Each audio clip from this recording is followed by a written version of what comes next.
Welcome, everybody, to Real Deal Media's original series, The Lounge. I am your lounge master, the Honorable Dean Ryan. Tonight is a return to form for one of the most celebrated shows that focuses in and hones in on topics that include a historical background, a current and active updated information on certain topics, as the world we know is constantly evolving.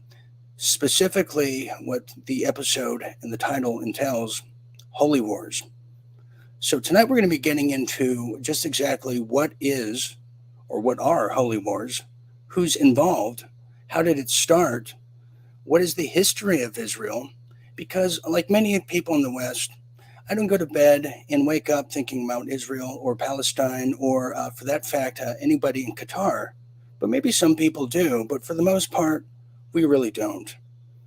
So tonight we have the entire on-air crew here with me tonight, and you're going to be seeing the return of Aaron Cates, who was hiding in a monk monastery. I found him today finally.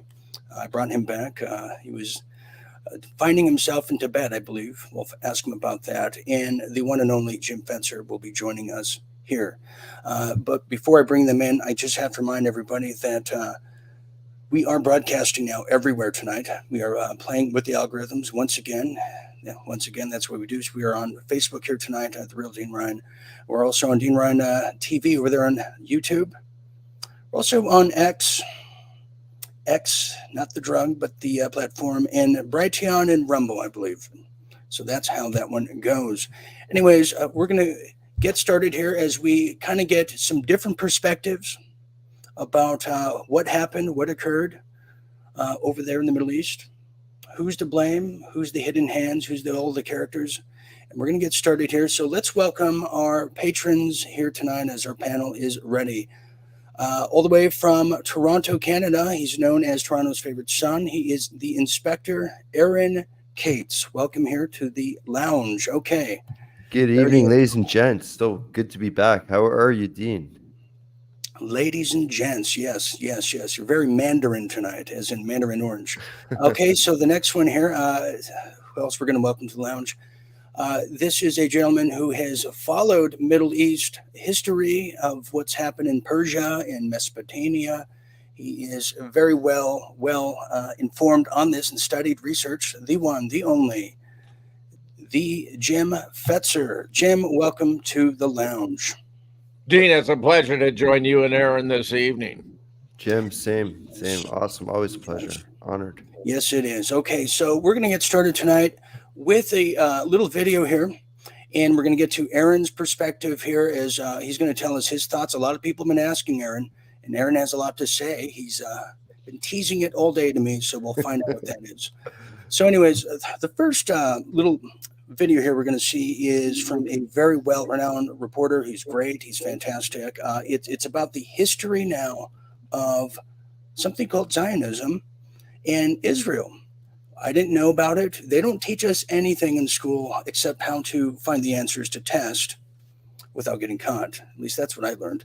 Anyways, in this next report here, take a look, get well noticed with it, get well informed as Greg Reese tells us the history of how Israel all started. Check this out. The word Israel was first presented in the Bible as a name given to Jacob after he fought an angel. Its meaning was a man who has struggled with God and is commonly translated as God prevails or man seeing God. Many have argued that the word Israel in the Bible does not refer to a place, but rather a believer or a group of believers in God. Others believe the land known as Palestine was where the biblical state of Israel once stood. And in the 17th century, Sabbatai Zevi was the first Jew to try and resettle there. Sabbatai Zevi claimed to be the Messiah and amassed a large Jewish following that engaged in ritual sex orgies and the defilement of God's law. In the spring of 1666, they were planning to be the first Jewish settlement in Palestine. But things changed when Sabbatai was arrested and thrown in jail. His radical movement continued with the Frankism movement, and Zionism became more political. Although they claimed to be secular, the Zionists flooded the temples with prayers for a return to Zion and a restoration of the Jewish state. but the rabbis rejected them. In 1885, the rabbis wrote that we consider ourselves no longer a nation, but a religious community, and we therefore expect neither a return to Palestine nor a sacrificial worship under the sons of Aaron, nor the restoration of any of the laws. While the rabbis offered no support, the Zionists garnered the support of the British Crown as early as 1841, and they were funded by the Rothschild banking dynasty, otherwise known as the Bank of England. So the Crown was likely involved from the start. In 1897, the political intent to recreate the State of Israel was made official to the public, and in 1917, under the British government's Balfour Declaration, British troops seized control of Palestine on behalf of the Zionists. In 1922, the League of Nations adopted the declaration, and in 1947, the United Nations granted parts of Palestine to the Zionists. Between 1947 and 1949, Palestinians were made refugees and kicked out of the homes of their ancestors. Hundreds of villages were destroyed, and thousands of Palestinians were murdered in a series of massacres known as the Nakba. The Zionists killed Palestinian Muslims, Christians, and Jews. The Zionists claimed to be non-religious, but they were mostly Ashkenazi Jews. The Ashkenazi can be traced back to the Khazars, the progenitors of Rabbinic Judaism. The Khazar Khaganate was a major empire in what is now Ukraine, Georgia, Armenia, Azerbaijan, and parts of Russia, Turkey, and Iran. It was ruled by the Khazars, but made up of several diverse nomadic tribes. In the year 740, the Khazars mass converted to Judaism. Synagogues and schools were built, and Rabbinic Judaism was born. The original Jerusalem Talmud was replaced by the recently codified Babylonian Talmud, which was based on Babylonian philosophy and became the mainstream thanks to the Khazars and the Zionists. Some Christians believe that this is the synagogue of Satan written about in the Bible, which say they are Jews and are not. And many other Christians have become Zionists themselves. The Zionists have tremendous support from American megachurches and Christian evangelicals, many of whom believe that as the world becomes a fiery hell, they will be saved and brought to an eternal paradise. But in order for this to happen, the Temple of Solomon must be rebuilt, and 2/3 of the Jewish people must perish. According to the Bible, King Solomon's temple was constructed in 957 BC and destroyed in 586 BC, rebuilt again in 516 BC, and destroyed again in the year 70 AD. Many Christians and Jews believe that this temple must be rebuilt in order for their Messiah to come. But there is something in its way. Originally built near the end of the 7th century, the Al-Aqsa Mosque is considered one of the 3 holiest sites in Islam. Islam teaches that this is where the Prophet Muhammad ascended to heaven. The Temple Mount has been occupied by Israel ever since the Six-Day War of 1967, and now it looks like they are ready to complete their mission. This is the holy war that sane people have feared and zealots have prayed for. They want you to pick a side and kill each other, but we can always choose peace and learn to love our neighbors. Yes, thank you, Greg Reese. Okay, we're going to go to the guys here. And before I do, yes, we are getting word that there is an active insurrection happening at the Capitol in Washington, D.C. right now. We're just getting that word coming down into the RDM newsroom. We'll be touching upon that shortly. Let's bring in Aaron Cates and Jim Fetzer. Yeah, a lot of things are going on as you just when you're focusing on one thing, Aaron, boom, we got another breaking news here. So forgive us for the just brevity of it all. Let's get into the history of this. I didn't know any of this. This is new to me. I don't know about you, Aaron and Jim, but it's very complicated stuff. It appears to be. Aaron Cates. Go ahead, Aaron. Oh, sorry. No, I got you. Okay, it's very complicated. A lot of people are trying to figure this out just since everything started the last 2 weeks, the last 2 months. The area is thousands of years in the making. It's very complex. A lot of wars have happened over the years. Jerusalem's been taken over many, many different times. Both temples, Jewish temples, were destroyed, once by the Babylonians, one by the Romans. The area, again, were thousands of years of fighting. So it's not very easy to understand. And what I'm trying to tell people is if you really want to understand a place, rather than hearing it on the news or hearing it on Facebook or whatever it is, you need to go to a place and be there. Now, I've been there several times. I can't speak for some of the other patriots that are trying to tell me what is the land about. But when you go there, you can only feel such an unbelievable place. Like, it's very historical. It's very ancient. It's got many different religions have been there, and many people speak different languages. There's a lot of truths that are not being told. And one of the truths I can clearly say is about 80,000 Palestinians actually cross into Gaza and Israel for work every day. A lot of supplies go in and out every single day, water supplies, and there's a lot of Arabs and Jews and Christians who actually get along in Israel. I've seen it. A lot of friends. I have friends inside. I don't see the tension inside as much. A lot of people want peace. Most of the citizens do not want to go to a war right now. When I was speaking to a friend of mine this morning, and on his way back, because they're 7 hours ahead, on his way back from work, he had to stop the car because he's looking up both ways, and there's missiles like flying over his head. Terrible. Yeah. It's not a great way to live. He does not want, he's usually an upbeat type of guy, but right now he's going through, the psychological warfare. And what people have to understand is it's happening on both sides. The one question we have to answer, Jim, and you can agree with me, that we think that something is definitely went wrong. The censorship on the wall, they can detect a cockroach from miles away, like if it came close to the border.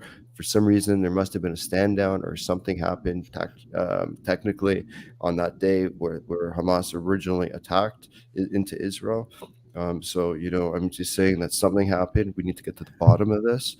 But there's a lot of untruths not being spoken, and the people are innocent. And I'll leave it at this. The kicker, here's how we know that the governments are infiltrated, is that which country was one of the most miracled in the world? And that was Israel. Israel was trying to shove the miracles down everyone to, take 3-4 times and so forth. So if you want to start with that, citizens are under attack, and it's not the citizens that are guilty of this. They're innocent on both sides, and we need to get to the bottom. That's absolutely correct. And we have a lot of people who said they cannot find this link right now. Yes, since this conflict started, Aaron, the censorship and shadow banning has been like nothing I've ever seen before. I mean, we're barely even getting 100 views over there on Facebook. That's the lockdown of it all. So, okay, let's get into some of these things here. You sent me this video, and a lot of people are asking about the insurrection. Oh my gosh. Let me give you just a feel on what's happening right now. This is breaking news. I can tell you right now, at the Capitol building, there are about hundreds of American Jews who are sitting down in Congress and won't leave until Congress calls for a ceasefire in Gaza. That's happening. As thousands of U.S. Jews are protesting outside. There's also Palestinians. It appears to be pro-Palestinian. So a lot of people are coming together in a sense to try to stop the war. I'm going to show you this clip. Is that okay? This is from inside the Capitol building. This just came to me right now. Stand by here, Aaron. I was not expecting this whatsoever. No what news is all about. Okay, here it is. Here it is. This is from Marjorie Green Taylor. Okay, so we have an insurrection happening in the Cannon building. This is the march outside, the pro-Palestinian march going on outside. And then we have this happening inside of our building. I'm going to take you guys down so you can see what's happening on the 3rd floor.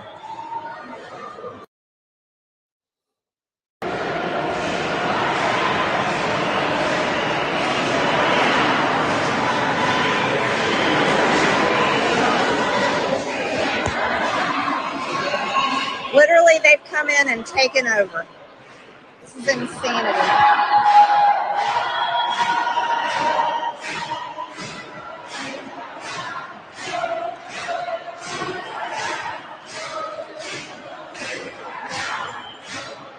This is where the press does all their hits. Of course, they know what they're doing. They always know what they're doing.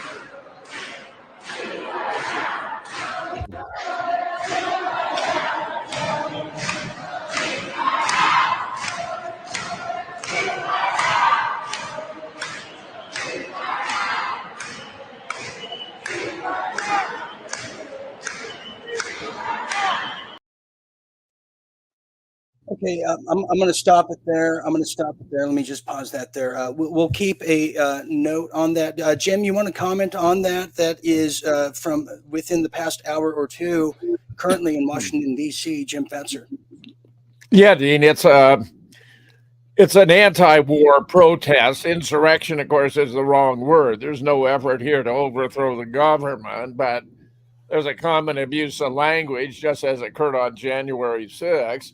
You have Jews for a ceasefire inside the building. You notice they had a big banner, and pro-Palestinians outside, and they were all converging in a desire to stop the violence in Israel.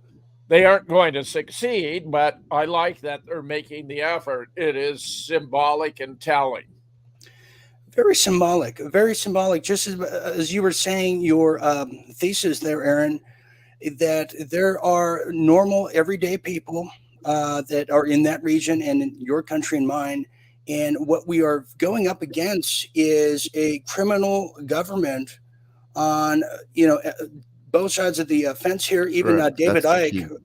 David Icke said so greatly, days ago. He was in my head, and he said the same thing I was thinking. A lot of this doesn't make sense, but here I don't put it past Benjamin Netanyahu, who was about to get ousted, crime and scandals up the wazoo. There was supposed to be tens of thousands of people protesting against him, and the word we're getting is if you're a dissenter, what they say, and you're Israeli, you're treated like a second-class citizen, and it's dangerous to be that, and it's very dangerous to be that right now. Because now he has special war powers, emergency acts, just like Bush did. This is a very dangerous time because he's not going to go down with this ship. He's going to bring people down. So this is why it's very, very dangerous. And here's what's happening in Toronto. Aaron sent me the following clip. Check this out.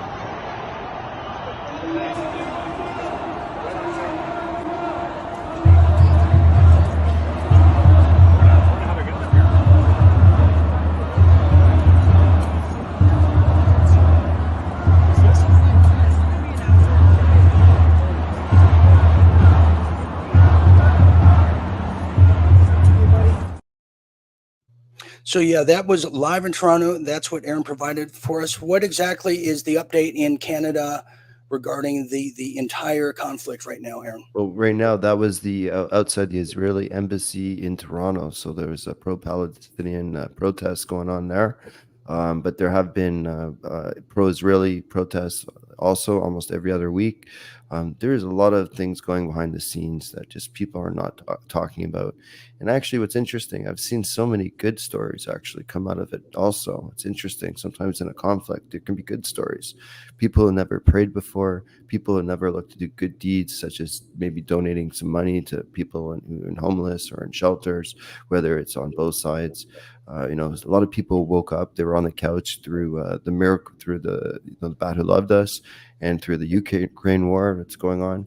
Now it's finally hit home where people are really going through a tough time. People do not want to get in another world war, and it's just absolutely crazy all around the world.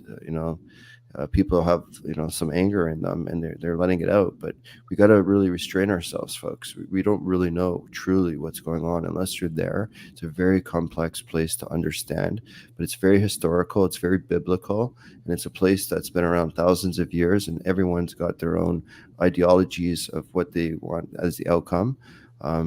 It's got a lot of history, and it's very complex. You cannot figure this place out in 2 weeks or 2 months of learning. No, Patriot that's channels. very true. This is why Ron Paul and the forefathers said that the America should stay out of foreign entanglements. It's none of our business to be the world referee or police. Here's another video regarding.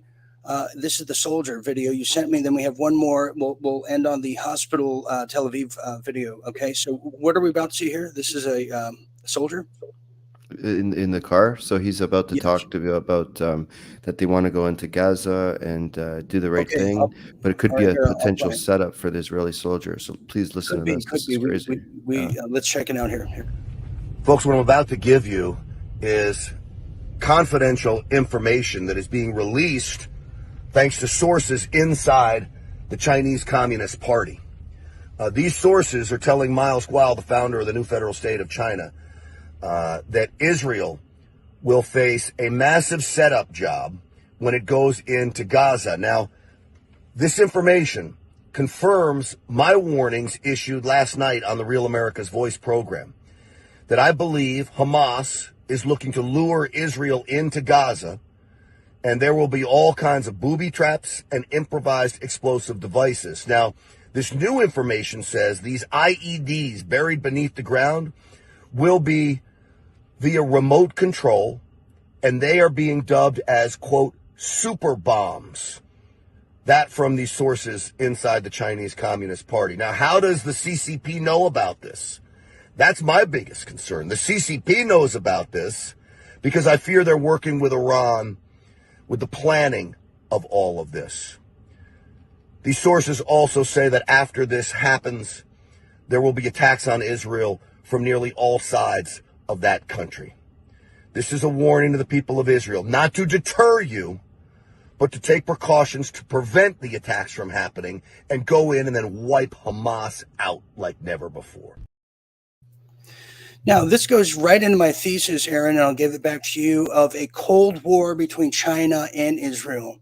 And it was deemed crazy by some of the pundits out there, but it makes all the sense to me when you talk about the Great Reset, how the number one was always meant to be China, and they were working hand in hand with Israel to make them the number two.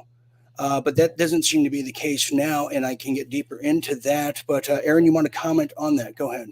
Yeah, no, it's just crazy. There was supposed to be China was supposed to be really close with Israel at one point. I think they were actually going to use one of their ports in the Mediterranean, and for some reason, I guess Israel, decided not to go through with that. And they were supposed to build a long train. Does it ring a bell or something along from Israel to China or something along those lines? A long Asian train, and that ended up not working. So I think there's some disagreements there. But there's a few untruths that have been told, regarding the whole conflict.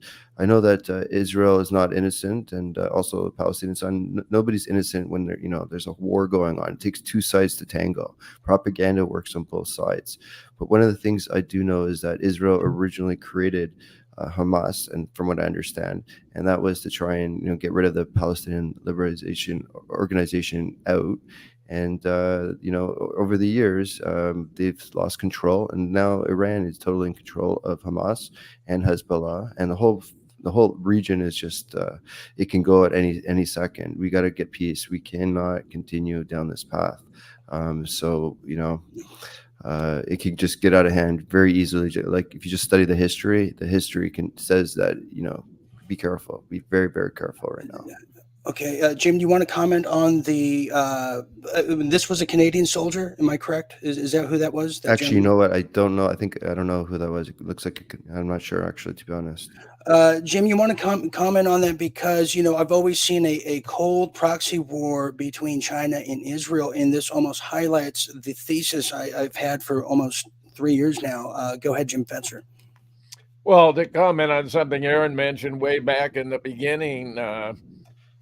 Bibi imposed a 7-hour withdrawal from responding to action. And it was all deliberate to allow Hamas to take an amount of territory in a single day that was more than the Ukrainian army had in 4 months of its ill-fated counteroffensive that cost some 90,000 Ukrainian soldier lives.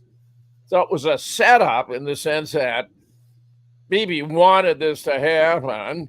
He was in deep political trouble, as Aaron has been outlining, and you have mentioned too, Dean. And I think this has given him an upper hand politically. There were about to be mass protests in Tel Aviv against him. He's trying to reorganize the government as though single-handedly one could reconstitute the Supreme Court. An awful lot of Israelis think this is all wrong. And the case against him for corruption appears to be rock solid. But the man has more political lives than a cat. I was thinking, what American political figure I'd compare him most closely to, and I think it turns out to be Lyndon Johnson, who, of course, was that's a good one. The assassination of JFK so he could become president. And there's just a whole lot of extraordinarily complex events involved here, as Aaron was observing. Oh, Yes. Jim, even Ron Paul let the cat out of the bag a while ago, and said the U.S. is funding Hamas too, and I'm sure that that's the case. Where are these weapons coming from? Because the overall is they want a greater war that they could not achieve in Ukraine. So they're going to use this tinderbox of a complicated, cluster to do it. And if this doesn't work, they got Taiwan next. So overall, that's where it is. So we have to call the spades a spade and the oligarchies, just what they're doing here. Let's get in. Go ahead, Jim. Let me just add, I think this is born out of frustration of the failure of the war in Ukraine, where Russia has defeated the Ukrainian armed forces. This was going to be the new Israel. They know their tenability in Palestine is limited. Henry Kissinger, 10.5 years ago, said in 10 years Israel would no longer exist. But because they've been defeated with their attempt to move to Ukraine, and most of the present inhabitants of Israel are Khazarians or descendants of that very region. They're not from the tribe of Judah. In fact, it's the Palestinians who have a greater degree of Hebrew blood than the Israelis, which ironically, since they are bona fide Semites, mean that Israel is actually the foremost practitioner of anti-Semitism in the world today. There's that factor to it. Aaron, how come Hamas won't go after Henry Kissinger? What seems to be the stall up there? Well, it's Why really isn't that interesting. happening? It's really Yeah. interesting. I still have my disagreement maybe with Jim on the last one, but I wanted to get into something else actually. Okay. False flag. At your You wanna own talk risk. about- At your own risk. Yeah, Go ahead. exactly. I'll leave it with Jim. False flag. You see Barack Obama come out and say on his tweet that he supports the Jews and he supports Israel. Well, I know on my side, he's one of the biggest anti-Semites and biggest people against Israel over the years with his policies and so forth. So for him to come out and tweet that he supports Israel, red flag right there, flag on the play. Zelensky supports Israel, flag on the play. Chrystia Freeland supports Israel. She's a Nazi. She called truckers Nazis for coming out and supporting the trucker convoy in Ottawa. So I mean, for her to come out, her grandfather was fourth in command to Hitler, to come out and say she supports Israel's and the Jews, and Trudeau, the Hora of Havana, supporting it. There's too many red flags that I see. There's a lot of psychological warfare going on right now, Dean. There are. I want to get to the hospital next before Aaron takes his exit. But you know what I've said too is what Benjamin Netanyahu has done has put a big risk to just everyday normal Jewish people around the world, and has polarized just their situation and has done no favors for anyone. This is a Bush-ism if I've ever seen one. Okay, let's get to the hospital, and we have a hard break coming up soon here. What is this next video? This is from Tel Aviv. Is that what it's very like 6 seconds? Yeah, that's 10 seconds. That was my friend this morning on the way back from work. He pulled over because he had to stop. He saw missiles flying over him like left and right. So he decided to I can't take a even footage. imagine, Jim. I mean, Yeah. I can't even imagine this right now. I mean, I bitch about military aircraft over me all the time. I can't, that's nothing. You're Here it is. gardeners, but what about missiles? Leaf blowers, they're just as bad in my view. Oh, here it is.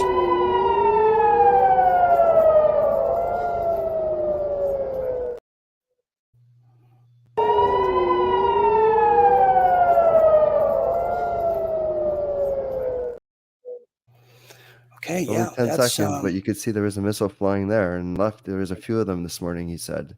So that's how he got to work or home from work. A little bit scary. It's like a video game. Amazing. Okay, Aaron, any kind of final kind of thoughts here? You want to get into the hospital before you go? Yeah, I what are your do. I thoughts on actually that? really do, because I think Okay, here everyone we go. jumped the gun. And you know what? When I first found out there was like 40 beheaded Israeli babies, like I also jumped the gun. I'll admit it, but I ended up going back and texting people unconfirmed. So I made a mistake. I realized with this, the same thing playbook you do with Ukraine, and the same thing you do with the miracles and the bad who loved us. We got to take a breath. We got to take a step back, and we got to realize who benefits from this. And at the end of the day, the media was coming out from all sides, Yesterday they were saying the Israelis did it. Today it seems like it's a Palestinian rocket that didn't go off properly and it ended up hitting the hospital. One of the things that I realized is that they said right away what the death toll was. I don't know how they got to the death toll so fast with all the rubble and everything. All of a sudden, they just have 500 people. They counted in the middle of the night. That's very, very suspicious to me. And you know how I know that? Because about 20 years ago, I'll leave it at this, guys. I had a friend. He was going into a Sabaro Italian restaurant in Tel Aviv. And 30 seconds later, he walked out. And a suicide bomber went off in the restaurant. It was in the newspapers. And he saw arms and feet flying and so forth.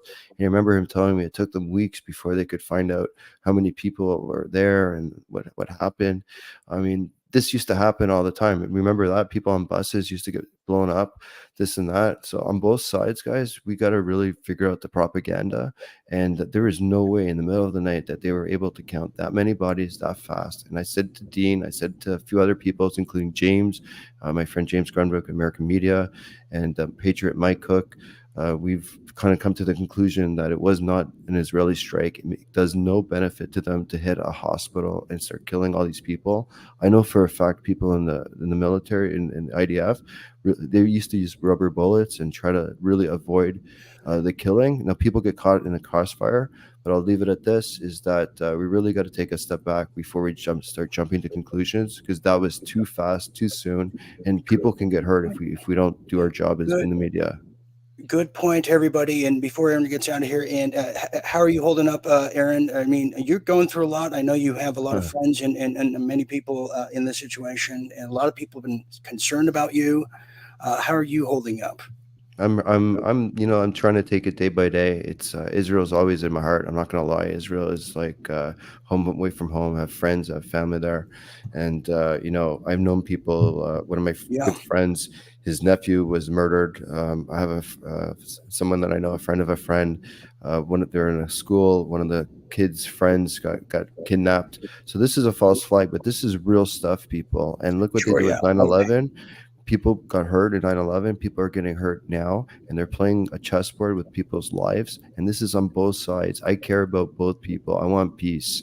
I really do want peace. The Israeli citizens do not want to be in this. And what people have to realize, they're being dragged in, no different than the Palestinians and Iranians, and everyone's being dragged in right now.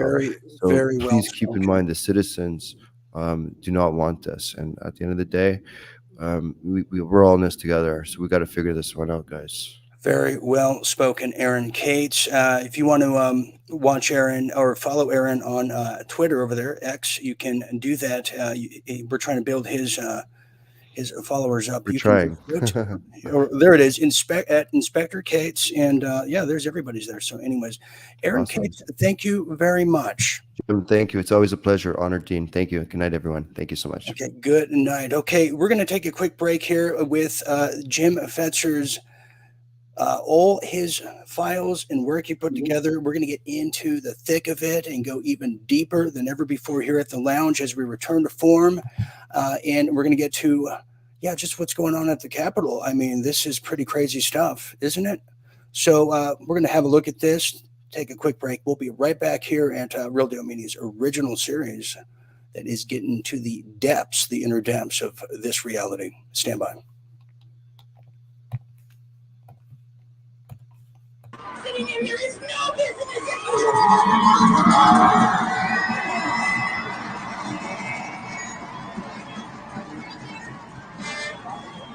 Listen to the people on the balcony watching. We see you on your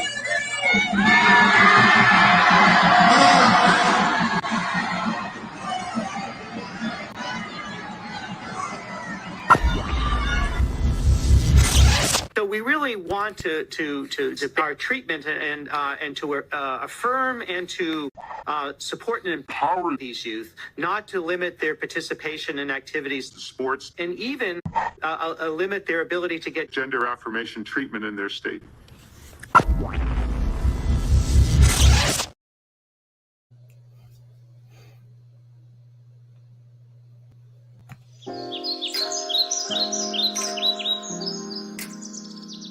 Remember, like, going into the 90s? Like, there's some movies that I would recommend you leave in the past. The movies with cops. So you had one cop who was playing by the rules, ready for retirement, the other one who was rogue. Took the badge. Maverick. He's a maverick. He don't play by the rules. He's dangerous. He hangs on to 18-wheelers going, 90 miles per hour by the side and takes a fleet of army down, a whole fleet. Just talking about it, I get blurry. That's how bad it gets. No, there's no rules. Once you take the badge off, anything goes. It's full on, too, when the good cop who played by the rules his whole career, he goes, all right, I'm taking my badge off, too, for this one time. And, you think about those films we grew up on is the cop movies, lawyer TV shows, the hospital shows. You would think that the only jobs in America are cops, lawyers, and some gig at the hospital.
Okay, we are back. Jim, are we here? Yes, there you are. Okay, we are back here at the Lounge, the original series. Now we're going to get into some deeper focus. Jim Fetzer, are we ready for this? Well, I think we are, Dean, but Aaron's a good guy, but he's completely wrong. The Palestinians don't have anything with the explosive force of what hit that hospital. In fact, they play games. They show a photograph of a part of a Palestinian rocket that hit a parking lot, and it's doing no damage at all compared with a massive hole by one of these J dams. And I guarantee you 100% it was a J dam. We even have video that shows it, and you can see from the sound of it that it was the J dam and not the Palestinian. Chris Hedges, and I just put this in the chat. Right here. Here it is. Has done a wonderful new piece, Dean, where he's saying how he's been to Israel multiple times. He knows the weaponry on both sides, and there's nothing remotely that powerful in the Palestinian archive. Yeah, this is significant. You just scroll down a little further. Hold, Dean, you went too far. Yeah. Okay, there it is. Following, well, I covered war for 2 decades, including 7 in the Middle East. Leave that there. I learned quite a bit about the size and lethality of explosive devices. There is nothing in the arsenal of Hamas or Palestinian Islamic Jihad that could have replicated the damage that was inflicted on the hospital. He's very candid about it. My hat is off to him for being so open and truthful about it, because the propaganda is just massive, just absolutely massive. Yeah, it is. It's a good piece. We don't need to go through this whole thing, but it makes the key point, about the relative. This whole business has been absurd. You have a land occupied by Palestinians for thousands of years. You've got an Israeli state created 75 years ago. And yet the Israelis want to drive out the Palestinians. They want to cleanse it. And I guarantee you what's going on is out of frustration of the failure to secure Ukraine as the new Palestine. If they're going to have to stay where they are, then they're going to get the hell rid of the Palestinians in the Gaza Strip, and then they're going to move against the West Bank. It's going to be total. They were on the brink of an invasion when this event occurred with the hospital. World opinion is marshaled against them. They're getting threats from every side. And if they move forward, I guarantee you Israel will no longer exist.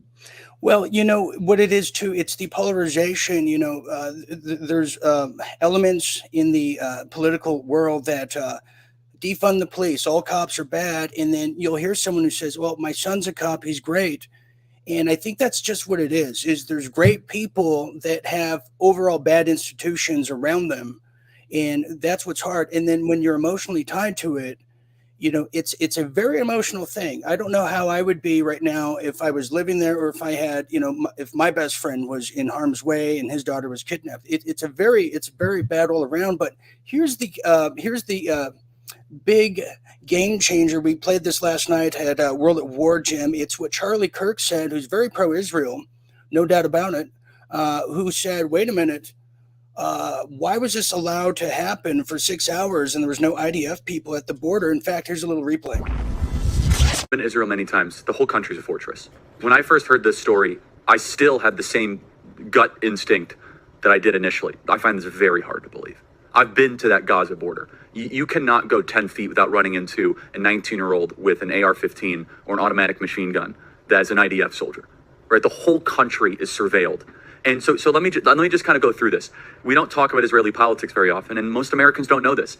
The last 9 months, Israel was on the brink of civil war. It's not an exaggeration. This judicial stuff, there were hundreds of thousands of Israelis taking to the streets because Bibi Netanyahu was basically redefining the Israeli constitution. That's not an exaggeration, right? He said the judicial branch has too much power.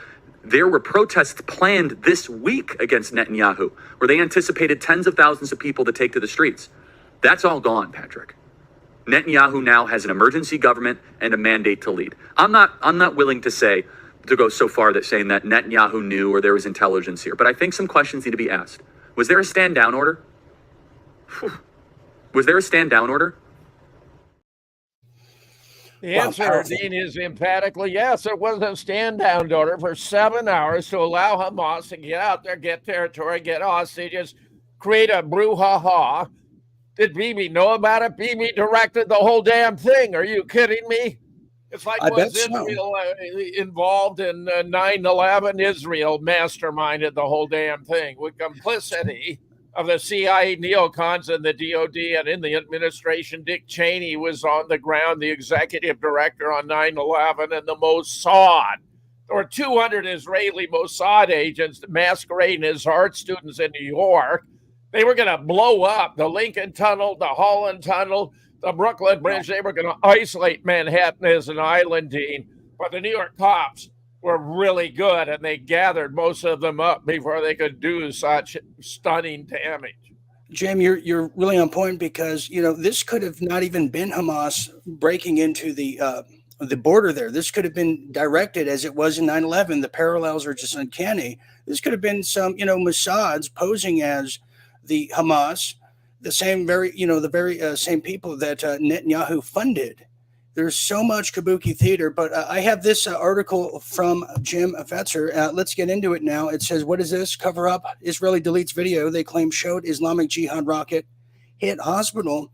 Sound analysis suggests Israel used powerful JDAM missile. Just exactly what's this all about, Jim Fetzer?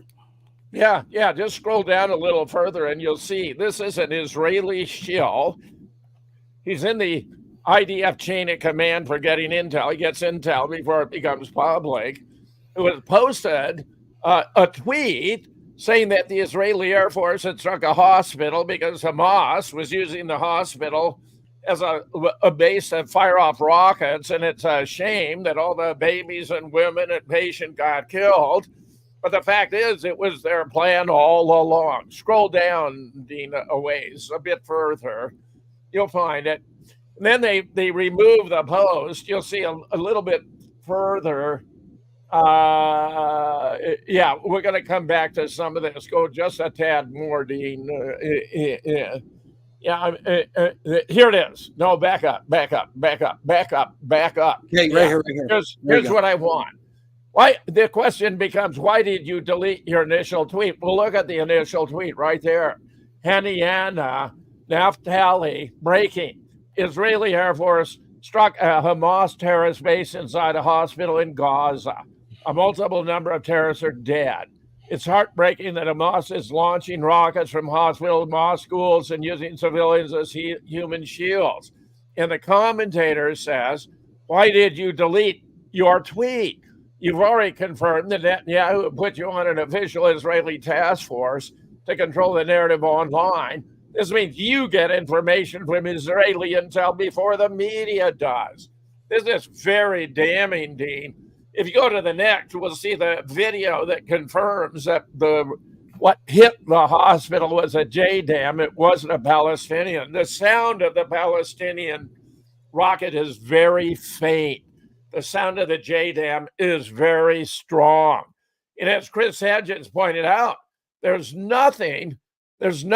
I'm not sure that's the right one. I think it was the very next story, Dean, not the next in that article, but in the second article I sent you. Oh, yes. You'll find the video. And the Palestinians don't have anything this powerful. And as Chris Hedges pointed out, if they did, there'd be major blocks in Israel that would have been demolished, but they're all standing just fine because what the Palestinians have are pathetic and weak compared to what the Israelis are deploying. Here's the video. We played this the other night. We'll play it again and get some more analysis on it. This is the supposed hospital, I believe. Well, that's powerful. Let's hear that one more time. There it is.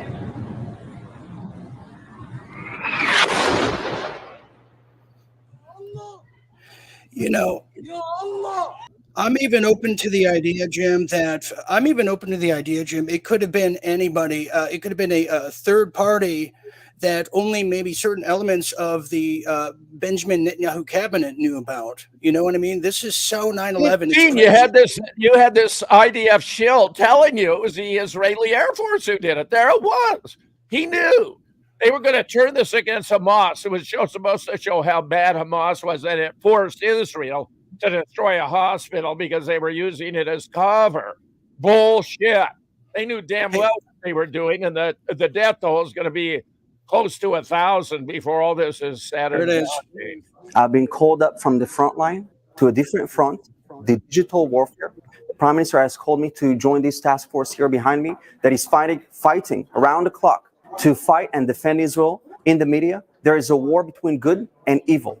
And Israel's battle is your battle as well, because there is a lot of misinformation, a lot of hate, blind hate, anti-Semitism, and lies. We all have to fight it together.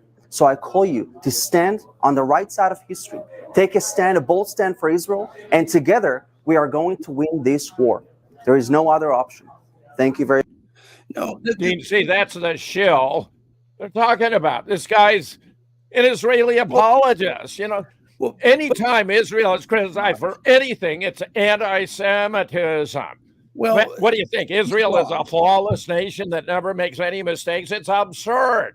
They use it as a catch-all cover because it's a Jewish state. They made that decision, Dean, not that many years ago, whether they be a democratic state where Palestinians could live as citizens and coexist in Israel, or a Jewish state, and they chose to be a Jewish state, and they've become the greatest practitioners of apartheid, of anti-Semitism in the world today. Ironically, DNA tells this story. Well, I think he's wrong on the premise that there's no other option. Well, yes, there is. There's an option of ousting the criminal government controlling the country of Israel that allowed this to happen. And they're jailing dissidents right now in Israel, if not doing worse. They consider them just total betrayals of everything, just like the neocons did after 9/11, Jim. If you said anything outside of the narrative, you would be just jailed. Remember what Bush said? Let's not tolerate any conspiratorial anti-American hate. This is lock and step after 9/11. Yeah. Right. You're either with us or you're with the terrorists, right? That's what Bibi is basically asserting, you know, as though these Zionist Jews were somehow a force for morality and good, when the opposite is the case. It's outrageous. Dean, if you can find that video, you'll see the difference between the... Yeah. Here you go. Listen to the faint sound of the Hamas. Bombs out. Bombs away.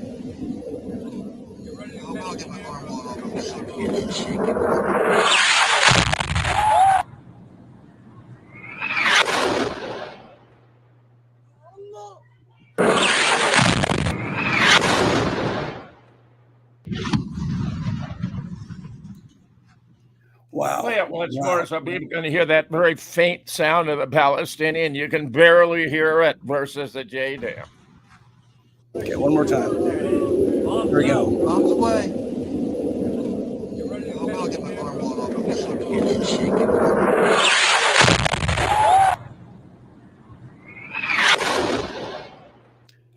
Incredible. Unbelievable. Yeah, Palestine just doesn't have anything like that. They don't have anything remotely as powerful. Roughly, they have sticks and stones, you know, and they're up against tanks and automatic weapons. I mean, it's never been a fair fight. Now, there's an irony here that Hamas may have acquired weapons left over from Afghanistan when Biden did the botched withdrawal and up billions in American military weapon behind, and that much of the weaponry that's been sent to Ukraine had been put on the black market to enrich and corrupt Ukrainian figures. It never got to the front line. It never did enter into battle. It just made money out of it. But I believe both Hamas and Hezbollah have been able to acquire some of those weapons that are paid for by the U.S. taxpayer. Dean, irony of ironies. It truly is an irony. You know, as we're saying this, I'm going to go to this next report here from who is it? Flashback. Black flag is risen in the Rezavi shrine. We have that one. Also, we have one about the hospital, but it has some very gory pictures I don't want to show. We'll get us banned right off the bat, as you can imagine. And I can't even see this. I wish I didn't. Well, this is an important story about the black flag, Dean. Go ahead. Yeah. Okay, so we'll do that. And I also have some B-roll, but just to put it in the context, you have the financial minister over there in Israel, who's literally just months and years ago, presently as well, saying that these people don't exist, they should be erased. So we can, you know, debate all day whose rocket was it anyway, and that wonderful just kind of thing we're doing here. But the bottom line is, I mean, these people are even right of Netanyahu in his cabinet. This is like the Dick Cheney's and the Rumsfeld sitting right there next to the Bush character called Netanyahu. Yes. Unreal. Yes. Yeah. All right, here's the next one here. This black flag, and then I have a question for you after this, Jim. Go ahead. Here we have it. What are we looking at here? Yeah, this is very significant. Black flag raised. Islam is going to war. There you see the flag. Scroll down. We get this story of its significance. Hal Turner with a bombing of the Al-Hali Baptist Hospital in Gaza, which killed over 500. 790, I say it's going to be 1,000 before it's done. Being blamed on Israel in the U.S. The black flag is risen on the Rezavi shrine in Mashhad, Khorasan province, Iran, shown above. This is in Islamic scripture. When the black flags come from Khorasan, go to them, even if you have to crawl on snow. For among them is a Khalifa from Allah, the Mahdi. In the image below, you see a workman raising the black flag atop the shrine. Now, this is understood to be calling for a holy war of Muslims to come together, Dean. And if you go a little further down, you'll see how many governments have not been played by the propaganda trying to spin it as though this were a Hamas rocket. According to the Hadith, that was good there. Prophetic tradition report the black flag was the battle flag of the Prophet Muhammad, carried into battle by many of his companions. The image has been used as a symbol for religious revolt and engagement in battle, to wit, jihad. Go down further, Dean, and you'll find a list of the countries that agree that this was rocket was fired right below, right there. So far, the governments of Iran, Syria, Saudi Arabia, United Arab Emirates, Palestine, Egypt, Jordan, Turkey, and Qatar have all blamed the Israeli Air Force for the explosion at Al Baptist Hospital. The group Hezbollah, blaming Israel and the USA, has called for a day of rage worldwide tomorrow. It may not be immediate, Dean, but I believe that we have gone past the tripwire, that it's now inevitable that there's going to be a holy war of Muslims against Israel, and that Bibi brought in Biden as we were hiding behind a woman's skirts to try to gain a little time for calming down. But honestly, I believe this is only going to allow Hezbollah, Syria, the other countries to become better organized. I believe this is now inevitable, Dean. But Jim, I have to be the monkey wrench in the equation here is where America comes involved, and North America for that effect, Canada as well. How we can't go to war if we can't fund a war, and to fund a war, you have to have a Speaker of the House. Now, here's an update, everybody. I can now share with you, and I'm going to get Jim's take on this. This is just now coming out that Jim Jordan has now lost a second vote of round 2 of becoming the Speaker of the House. He comes up short in the second round of voting. Can we speak on that real quick, Jim? Because, I mean, he's a sure shot with many, many people, but there's a lot of holdouts in his own party from these rhinos. Why is that? What's going to happen next? And how can we go to war when there's no Of course, speaker? all the Democrats are voting 212 together, and not in favor of Jim Jordan. He had 200 originally.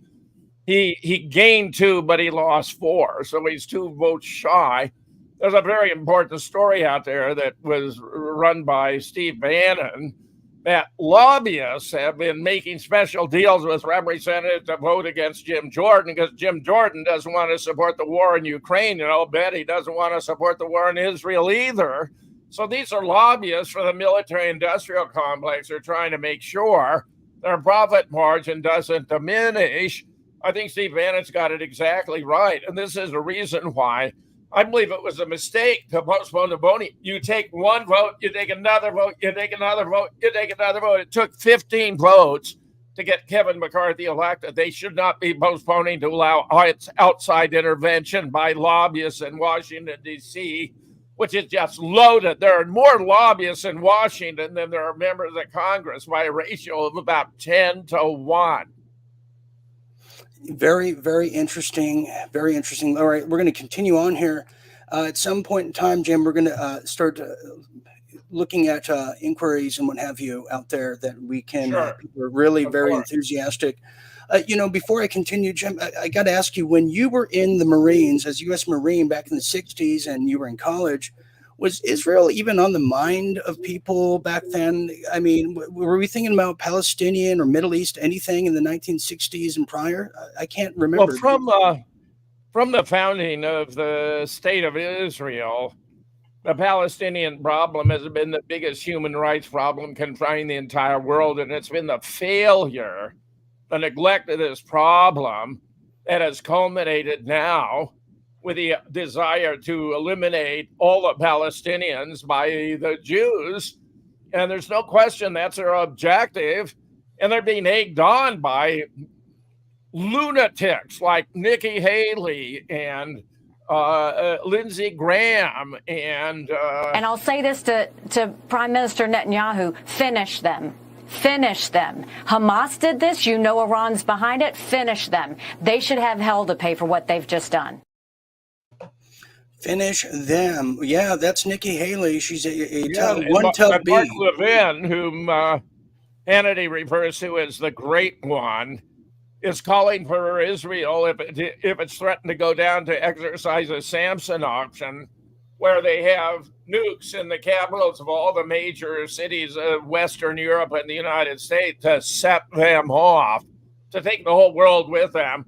And if you just ponder what that means, you begin to get a sense of the mentality and the absence of morality of these very powerful individuals, that they would destroy the whole world. This is beyond, if you're not going to play the game my way, I'm going to take my basketball and go home. We're talking about the destruction of the world, Dean, which they have certainly are. Yeah, they have adopted this as a policy of Israel. Well, here's the mass bandit himself, who is now talking about the current conflict. The supposed president of the United States over there in Culver City. Here he is. Through with a single message. You're not alone. You are not alone. As long as the United States stands, and we will stand forever, we'll not let you ever be alone. Hamas committed atrocities that recall the worst ravages of ISIS unleashing pure, unadulterated evil upon the world. There's no rationalizing it, no excusing it, period. The brutality we saw would have cut deep anywhere in the world, but it cuts deeper here in Israel. I've had enough of the grandstanding there. Oh, yeah. Go ahead. Disgusting. And that's not even the real Joe Biden. As I pointed out before, I got old footage of Biden. He's very animated. He's very expressive. He's very articulate. He uses his hands and gesture. This guy is none of the above. Yeah, now, that's not him. Ironic, he mentions ISIS, Dean, because ISIS was created by the United States to be a terrorist army to bring pressure on the Syrian government by John Brennan, then head of the CIA, Hillary Clinton, then Secretary of State, and Barack Obama, then president in 2012. And when Mike Flynn, who was head of the National Defense Agency, objected, Brennan suggested to Obama that he ought to be fired for standing up against the creation of a terrorist army that you now with this fake Biden calling out as the epitome of evil. It was created by the United States, Dean. It is by this guy here. Yeah, this is one of the creators. This is the masked bandit himself. Look at that fold. Yeah, no one's buying it. No one's buying it. Not this guy here. And neither is Jim Fetzer. Okay, we've had enough of that. Okay, let's move on to this one here because, the Muslims, historically, Jim, Muslims have been very nasty fighters in war. You heard about General Rommel in World War I. The Muslims were cutting the heads off of their opponents, their enemies. Very, very vicious. This is a scary proposition all around. How many sleeper cells do we have in the United States alone? Is beyond our imagination because the border's been wide open for this very moment. Don't you think, Jim? Oh, absolutely, Dean. Absolutely. Trump's call him out on that very ground. I mean, in my opinion, frankly, unlike Trump, who was faithfully ensuring the laws were being faithfully executed, that I was concerned about the election and whether it was legitimate in 2020, for which he cannot be prosecuted. He has absolute immunity for anything he performed in the lawful operation of his office. Biden has left the borders wide open. He's not enforced the law. That's impeachable all by itself. And he's let millions and millions of young men come into this country. And I believe they're going to form a formidable fighting force to be used against you and me, the American people. And Biden, a fake Biden, has let this happen. It's all deliberate and by design. By design. Here's U.S. veto's UN Security Council. Let's talk about it. U.S. veto's UN security resolution calling for humanitarian pauses in Gaza. Why would the U.S. vote for this? Better question yet, why the hell are we involved? Nobody wants to get involved in this. Just total malarkey.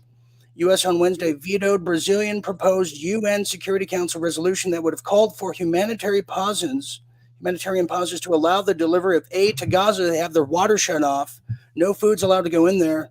U.S. was the only member of the Security Council to vote against the proposal, which is enough to veto the resolution since U.S. is a permanent member. 9 out of 12 members voted in favor of the resolution, while the UK and Russia abstained. That's interesting, the Russia part. The vote came 2 days later. Okay, what's this all about? Why would we vote against this, Jim? And why are we so involved here is the bigger question. Nobody wants because we're all in the slaughter of the Palestinians. I don't give a damn what Biden says there. Anthony Blinken went over when he talked with President Erdogan of Turkey. He said, I approach this as a Jew, not as an American. Russia abstained because it wasn't strong enough. Russia abstained because it was not strong enough. But the fact that the U.S. would veto a resolution to bring humanitarian aid to Gaza tells all we need to know, Dean. Right there, in that single vote tells you all you need to know. Just incredible. I know Cynthia McKinney has tried to get flotilla aids to the Gaza Strip, which, by the way, it's 5 miles wide, 25 miles long. Here's a better. Let me play this as I tell you about it. Jim will tell you too. This is 5 miles wide, 25 miles long. This is the aftermath of that hospital, regardless who shot what and who it came from, whose fingerprints. The fact remains the same. People are starving. I doubt these are actors, like some people have claimed. This is hard to watch, but this is active now. 5 miles wide, 25 miles long. I mean, Jim, if this were to happen in Southside Chicago, I'm not big on the gangster thug culture, but I wouldn't want this to happen on people I despise or don't get along with. The water's dirty. Here's the aid that gets intercepted, just to show you a little bit of it all. So there you have it. Dean, you got to understand, back on Saturday, they cut off all water, all food, all electricity to Gaza. Remember the rule of threes. Human beings can only go 3 minutes without air, 3 days without water, 3 weeks without food, and they cut off the electricity to boot because they didn't want reports coming up by the internet or whatever. They want to keep it all in the dark so that if you don't know it happened, it might as well have not have happened. That's the way they're playing the game. But they cut off food. And 3 days, Dean, I'm telling you, they're wanting to starve. This is a genocide right there in front of God and everybody. And I say that as an agnostic. We all know what it means. They're doing this blatantly. They fabricated an excuse to slaughter the Palestinians, and all that is causing them pause is the threats of other nations, including of Iran, that has notified Israel that if you proceed with a ground invasion, we will attack you. Okay, let's get into the holy war part now. We're talking about holy wars. Here you have Malaysia now. They're signing on to this. Malaysia announces its readiness to send military forces to occupied Palestine. Excuse me. This is Kuala Lumpur, the Prime Minister of Malaysia, Anwar Ibrahim. I forget that there are Muslims in the Asian nation. I often forget that. This is a Muslim nation and a whole lot of others. I know. And then there's like Mormons too in the Philippines. Indonesia, the most populous Muslim nation in the world, is also on the side of Palestinian. Who is not? Anyone who understands the history is on the side of the Palestinians. Right. And the other side would be, we're on the side of the innocent people here who are getting just lambasted with all these bombs. That it's a crazy situation. But let's talk about the holy war now, because here's my big concern too that is not often expressed. China's having a field day right now. They're meeting with Putin. Their white papers about their new communist manifesto. Everybody's militaries is now dedicated to this whole region. China is now just a kid in a candy store, just having their way. What do you think we're to expect elsewhere around the world as we're all focused on this region? Well, both China and Russia have declared that the Palestinian people are entitled to their own state. They've endorsed a two-state solution. And it's only the United States that the holdout. The United States is the wrong side of history. We're going down with Israel, which has never been our ally, which has only exploited the United States for its own benefit, which attacked the USS Liberty in 1967, knowing it was an American ship, and more egregiously committed the atrocity of 9/11 to provide a fabricated excuse for American forces to be deployed to the Middle East to take out the modern Arab state that served as a counterbalance to Israel's domination of the entire region. It's always been about Israel first and foremost. They only care about us as a resource to be exploited and then thrown away like garbage. Indeed. Okay, here is a little update, coup on the Capitol building. This is Marjorie Greene Taylor. She's talking here. She's formally requesting that the United States Capitol Police preserve all video surveillance footage, photographic evidence, police reports, arrest records of the House office buildings October 18th. That's today, I believe, dear Chief. So this is actually a thing here. Now, what is her posturing here as well? And because it looked like just a sit-in for peace kind of demonstration. Yeah. Nothing crazy. We saw it in the 1960s. It's nothing alarming like the one on the day after January 5th, Jim Fetzer. I'm a big fan of Marjorie Taylor Greene, but she's on the wrong side of this issue. She's coming out for Israel. I'm very disturbed by that. She ought to be more perceptive and even-handed and balanced. But it's not an insurrection. It's just a peaceful protest. That's all that's going on here. And it's very appropriate that it should be taking place. Yeah, she's wrong, Jim. There's nothing wrong with protesting. All right, let's continue on the pathway forward here. Here's the next article, and we're getting very close to inquiries, comments, questions. This is in a different language, I believe. Let me try to transcribe this in my with my Well, intellect. if you went up to the article, it gives you an English translation. Oh, yeah, my 19th century Russian's a little outdated to read this one. Well, yeah, here you go. Just stop there there. it is. Okay, now we're on the right track here. Go ahead, Jim, if you want Top to. U.S. military general is in Tel Aviv. I'm here to ensure Israel has what it needs to defend itself. I'm particularly focused on avoiding other parties expanding the conflict. Believe me, the U.S. should not be there. We have no business being there. It's completely wrong. And our carriers, frankly, are sitting ducks. Aircraft carriers in the day of guided missiles are an anachronism. They're easily sunk. And one of my fears, Dean, and you can go back to us and off of the article. Yeah, right. Go ahead. Is that a force? It could be Israel itself is going to sink one of these carriers. We're going to lose 5,000 sailors and Marines and blame it on Hamas to draw the U.S. more deeply in. They could sink them both. 10,000 sailors and Marines. It could easily be done. Jim, that's exactly what Mike Adams said on our big TV special just months ago. He got word, he won't tell me from who, that there's major anticipation of a U.S. naval ship sinking, but they don't know by who or for what particular reason. In the same regard, I went public in March of this year telling people that an imminent EMP attack was coming, and this is what they're telling the Army, but at least the training is happening. So we know something. They're looking in the future, Jim. Dean, it's completely consistent with Bibi Netanyahu's modus operandi to stage another false flag to drag the U.S. into a war. It's ill-prepared to fight, and the consequences for us are going to be all bad, everyone bad.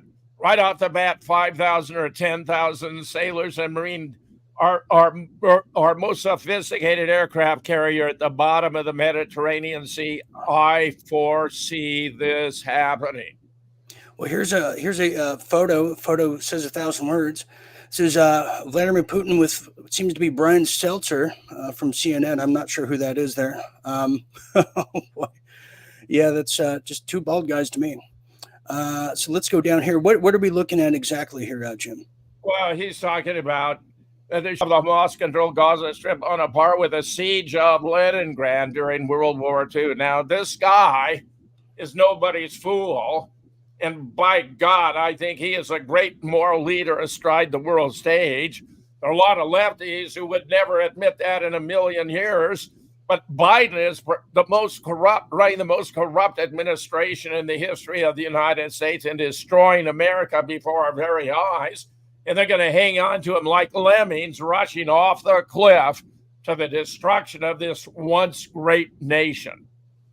Once great nation. Yes, indeed. Okay, I'm going to scroll through the live chats, everybody, here as we're now in that portion. There's a lot to talk about here on the lounge. It's a return to form. We have Rumble, Facebook, YouTube, and all kinds of places. Brighteon, hello to all of you out there. Emotionally charged subject. Also, I'm going to look for some questions here. And while I do that, you can look at the insurrection, the most dangerous insurrection now, which, optics is cool and it's working here. Here it is.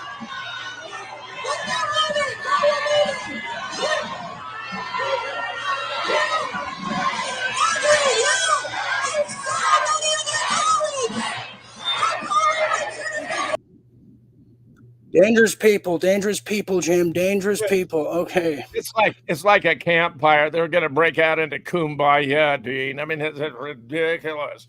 A Yeah. peaceful protest. We have that right under the First Amendment to petition our government for grievances. That's what happened on January 6th, except it was all contrived by Pelosi and Schumer and the FBI to turn it into something exaggerated so they could try to deprive Trump of his right to run for president again. They fear him like I've never seen any party fear an alternative candidate in history of the United States, Dean. It's astonishing, even mind-boggling. It is very mind-boggling, and yes. Okay, let's go to Rumble here. Here's a lot of people who are piping in all over the place from all parts of the country. And yes, let's get to this one here. We have, this is from I'm Pissed. I haven't heard the borders are closing, which I feel they should. Are the borders closing? Not at this moment. Here's one from Cetros Spotlight. Thank you, Cetros, who did a... I believe they're called super chats. So that's what they're. Somebody wants to give you a gin martini from one Jim to another. Okay, that's for you, Jim. Okay. I'll make sure I get that to you. Thanks, Okay, thanks. Yes. I'm a gin and tonic guy rather than a martini. Tanqueray and Canada Dry. You will make sure we get that and make it a double too if you're the barmaid out there listening. Okay, so that's one of them. We'll get that to him. Thank you very much. Here's from Robbie 978. I really hope they don't destroy our ships. Military, but if that does happen, we will know the Biden administration is behind it. Yeah, just like I'm saying, I don't think it's out of the question to say Netanyahu was monitoring the so-called Hamas people breaking into Israel there, because that's exactly what was happening on 9/11 with the 19 cavemen, Jim. I don't know if you heard about 9/11. He orchestrated the whole event. There were no Islamic terrorists. All the plane crashes were fabricated or faked, albeit in different ways. That's a story for another day, but they're past masters at making war by deception, which is the motto of the Mossad. It is Mossad. I mean, hey, Ghislaine Maxwell, excuse me. She was Mossad. Her father was Mossad. Epstein was Mossad. What Epstein did of blackmailing people, they call that in the Mossad brownstone operations. Brownstone operations, and those type of assets and operatives are in many countries, specifically the United States. I would even recommend Canada as well, masquerading as, just normal, just Americana patriot politicos folk. All right, here's another one. We have Ela Bratton saying another money laundering opportunity, of course. Yeah, Biden wants to get another 100 billion to give 50 to Ukraine and 50 to Israel. Got the problem because you can't do any financial with a Speaker of the House. All financial bills have to originate in the House. They should install Jordan, but as I've explained, they're afraid he's not going to go for all this money laundering operation because he has too much integrity. So they're paying off representatives to vote against him so they can keep the money train flowing. Well, and exactly, and they need this war. A lot of people are invested in the wartime technologies and stock markets out there, the public trade. Here we have Mr. Watland, who says treacherous leaders using false flags. 100%. Also, one of our longtime viewers, Mr. Glenn Claddock, his wife just beat cancer. Congratulations to you, Glenn, and your family. That's wonderful to hear. Also, here's another one. We have the Gang of Four. Wonderful. Our southern border is the most traitorous border in the world. Imagine the Chinese and Muslim cells in the place right now. Yeah. They have the Biden admin to thank for this. Trump had shut it down to a trickle. So some of the intel I've released over time, Jim, I don't know if you recall, but China, in their infiltration in our countries is so blatant, so overt that you're freely available to talk about it on Fox News. However, you talk about infiltration of operatives from Israel, that's not allowed. So what I heard was there was 2 weeks given to Trump to step down by January 7th of 2021, or the entire East Coast was going to blow up from dirty bombs. And it was going to be blamed on China, and it was actually going to be done by Mossad. That's what we heard. And I released that information. Here we are. Okay, here it is. Tika Boom says 3 days without water, but only 8 hours without coffee. Yeah, that's true.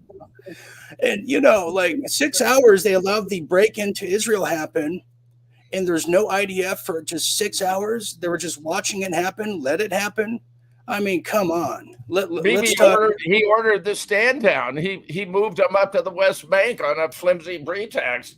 Just like Cheney had all the Air Force everywhere, but where they could intercept the proposed aircraft that were used on 9/11, which were all fabricated and fake. Yeah, just like Norman Mineta said, he said the plans still stand, which is standing down. That is, here's Julie Bennett saying, "Hiya, Dean and Jim from London, UK. So this is what they have always done: finance both sides. Because Biden, I heard, sent money to Palestine. I bet it's snowing in the White House with all the cocaine. Oh, what an image! They do. Yeah, they do. he sent them, I think, $6 million to Hamas just days before the event, no doubt to give them an extra boost. Yes, he did. Yes, he did. We have Rage Against the Machine, who's very poignant, always on the money, saying the following: head of the snake, Catholic Jesuits, Freemasons, they're the ones giving the orders. Yeah, that's interesting. Okay, here's this is going to make a wreck on the holidays, somebody said. Don Anderson claims, yes, Jim, but think of this: if our troops go over there, we will be stuck with these military-age men from other countries scared. That's what I'm saying, Don. All of the militaries are all dedicated to this region. What do we think is going to happen here with all the military equipment we sent to Ukraine? Remember the thesis: it's going to come back here to haunt us. Right. This is, I mean, come on. What is wrong with Marjorie Green? They don't see that? My God. Okay. Yes, Melody. They want it, Dean. They're orchestrating all of this. Right. Yes. Like America doesn't have enough issues to deal with. 100% correct. And they're not dealing with any of them. They're sending all our money to Ukraine and Israel. The hell with America. They could care less. Right, exactly. And Gang of Four, you're absolutely right. Missile made by Raytheon. There it is right there. Raytheon and Lockheed Martin are the ones profiting right now. They're soaring in their stocks as we speak. I'll bet it's their lobbyists who are making deals with representatives to vote against Jim Jordan to keep their profit margin flowing. Easily. I mean, even the blind don't need Braille to read that one, Jim. That's right on the money. Elite Bloodlines say, okay, let me ask you this, Jim, as I continue to pan for gold here. How do we see this ending? Because I have about 2 or 3 different scenarios of how this is going to play out. But I would like to get your take on it. I think it would be very fruitful for the overall conjecture here. Well, I think Bibi, man, is he frustrated right now because he was prepared to slaughter the Gazans. And he's had to pause because the reaction of the world has been ferocious in opposition. They're trying massively to play off as though this bombing of the hospital wasn't their deed. But as you've already seen, it's impossible that it was done by Hamas. I believe that the fuse has been ignited. I think we're up for a holy war in the Middle East. I think Israel is done, and the only question is whether the rest of the world goes down with them, Dean. Okay, let me answer this. We have Greg Hines, who says most politicians have dual citizenship with Israel, even Jim Jordan. Greg, we did a research on that a few days ago. And it's okay, you might have missed it because we're kind of banned on Facebook in the moment. But we found no evidence to support that blanket statement regarding Jim Jordan. We looked all the way back to 2015. However, 2018 in the U.S., you were no longer required to prove or drop your secondary citizenship, unlike all the other countries out there. They got rid of that in 2018, 2019. So that's good to know there. That's how that one is. Okay, so here's how I see it, Jim, and I want your take. Is I see there's 2 options here. Either that all these countries in the Holy War are going to surround Israel, and I think that's the opportunity for the dissidents, the awakened in Israel, to oust, like we see over there going a sit down and protest, to oust Benjamin Netanyahu, his cabinet, and negotiate with all, the surrounding areas that, look, we have a criminal class cabal and deep state running Israel. Get rid of these guys. We want to live in peace. We're the youth. We all play the same things and music, what have you. I see that happening in a potential. That's a big potential for the region for peace overall. Get rid of the cabinet. Well, let me say, Dean, that the cooling off period that occurred because Biden was there has caused others to suggest an embargo on oil, for example, to Israel, and banning purchasing any Israeli products, and others, that divestment agenda be employed to slowly strangle Israel rather than undertake an attack upon it militarily, because that's what the Israelis are anticipating, the military attack. That they think they can deal with, but the slow economic strangulation that they cannot handle. So that would be the peaceful alternative to bring about the end of this monstrous Zionist regime of genocidal lunatics. And frankly, I mean that categorically. These people have lost their contact with reality and their humanity. Absolutely. Here's a very poignant statement from Dr. Karen Peterson over there on Rumble. She says the following: they can't push us into the digital ID until there's worldwide unrest. Karen, that's absolutely correct, because this just came out today, breaking news. The WEF has now spoken, a whistleblower that is, and he's now warning the following. The idea had been by central banks to introduce this, as we said, central bank digital currency. But have you ever seen an article or a video or, whatever description of what it actually looks like? I mean, with central bank paper money, we know what it looks like, right? Yeah. Bank digital currency, we know, and we've used it ourselves. We know what it looks like. But what does central bank digital currency look like? You see? So they never talk about that because people won't actually like the looks of it. Yeah. Because it apparently looks, and several central banks apparently, as I heard from my sources, have already fully developed the final stage of CBDC. I mean, it comes in stage initially like through your mobile phone. Okay. So what he's talking about there, Jim, is the chip, the microchip. That's a global leader of tomorrow for the World Economic frauds. Global elite plan to coerce people to take the implantable microchips, but require them in order to access digital currencies. That's the CBDC, the central banking digital currency. This is being issued today. The talking points. Do you want to talk about this? Because as we're distracted, rightfully so, with what's happening, they're pushing the agenda forward in the RFID technology universe here. That's a standard ploy, Dean. Create a massive distraction to do something truly evil and vicious. Because once we're chipped, our lives are over. Our lives as free person, as independent human beings, is gone. We are subject to their whims, because if they don't like our behavior, they can just cut us off. And we can starve, we can protest, do what we can, but by God, they'll take us out. Dean, I think this is a bona fide, real problem. Yeah, and this is what they want too, the universal basic income, the UBI. They want the UBIs.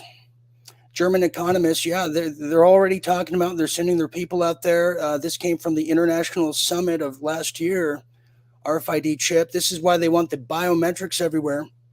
And the COVID-1984 plays a role in the microchip scheme, the need for this and the rollout.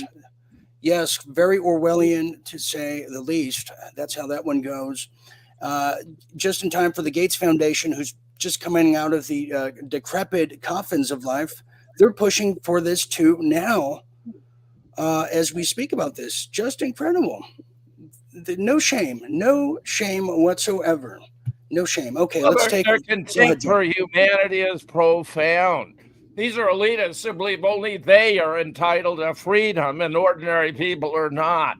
We are the useless eaters described by Henry Kissinger decades and decades ago. It's outrageous. We outnumber them built by the billions compared to a few thousand. but they're in key positions of control and they're affecting our future.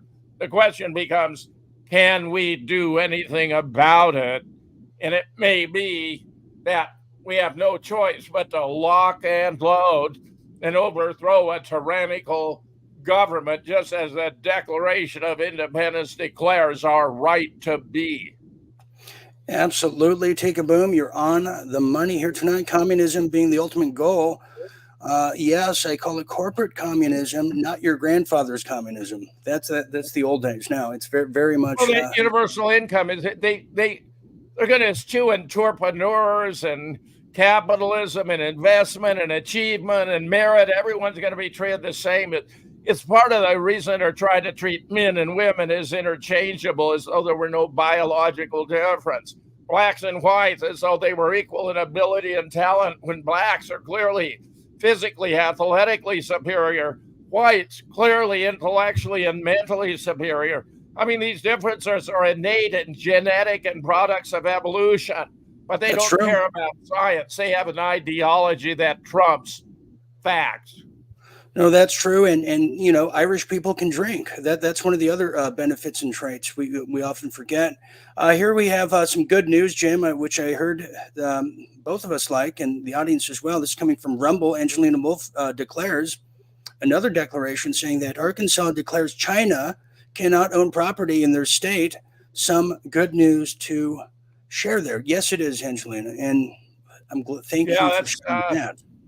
That's Huckabee Sanders. Yeah, she's making herself a hell of a governor down there in Arkansas, doing the job.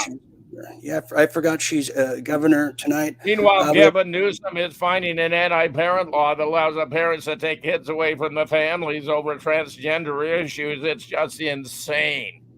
It is insane. There's a lot of pro that over there. I'm pissed over there. Beverly says, Jim looks spiffy tonight. Yes, I agree. Jim, you look great tonight. You look better than I do. That's for sure. Then we have more people. Okay, so 2 more questions here, and then we're going to give our final thoughts. Yes, Mary Roberts saying the following. They're paying those illegals coming in under the card they give them. Okay, yeah, that's interesting. They're making $2,200 a month. They're being given food. They're being given homes. They're being given green visas.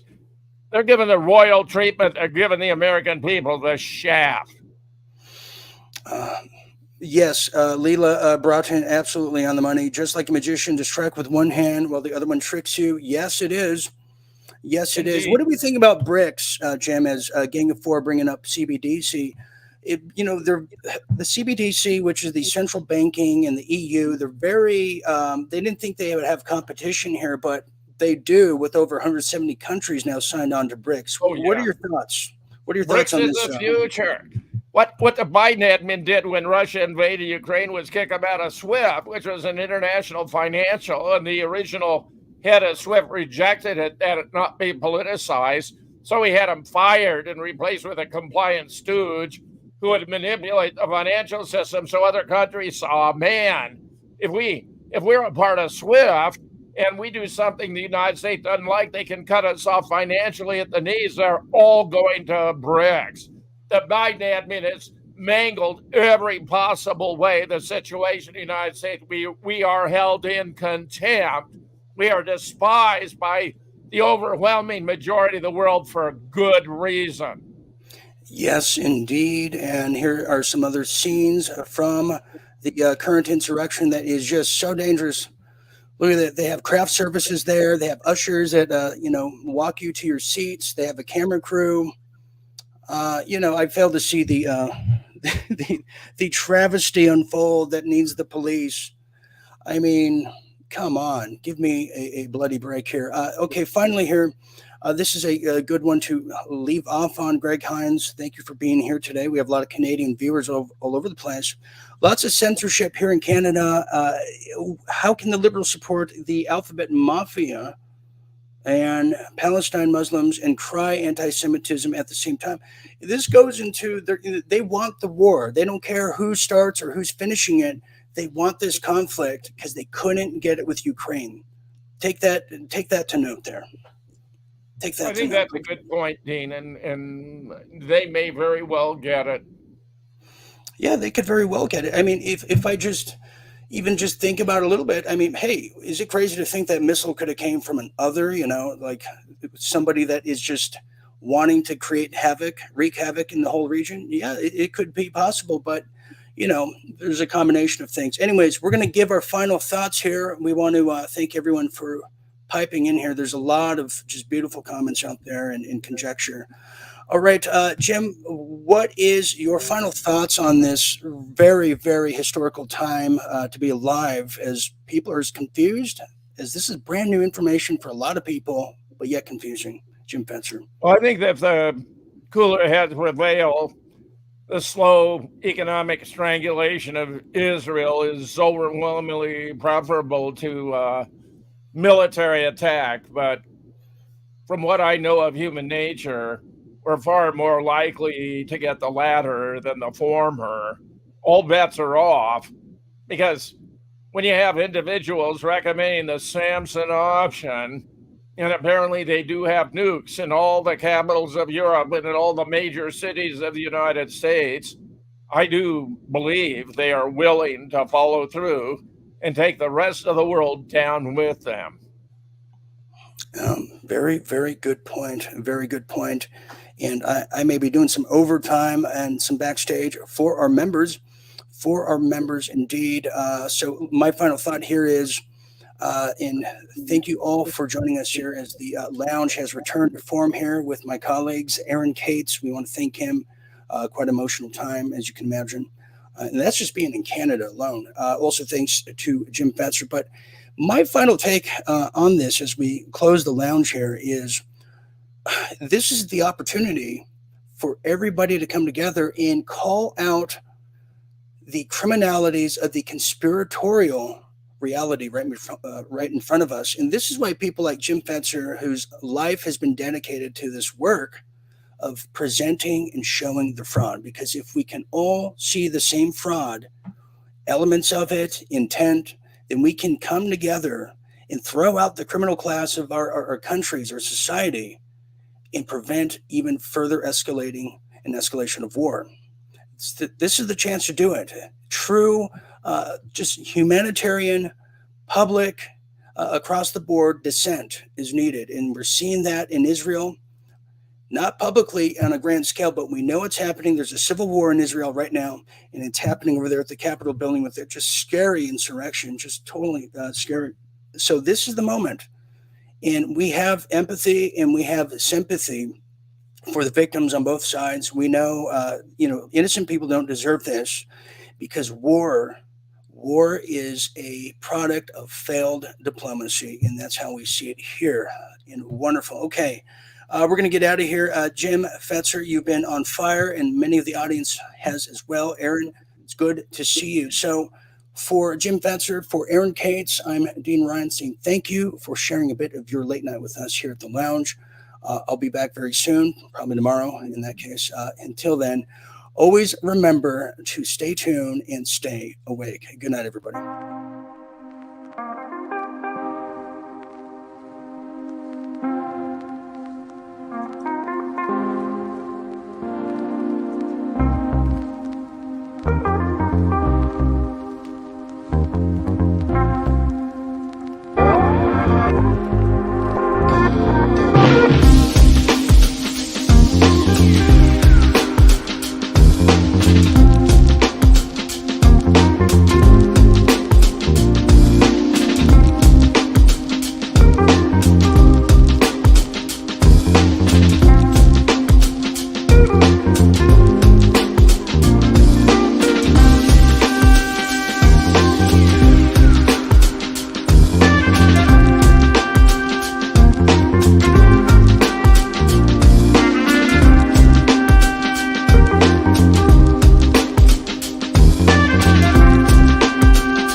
You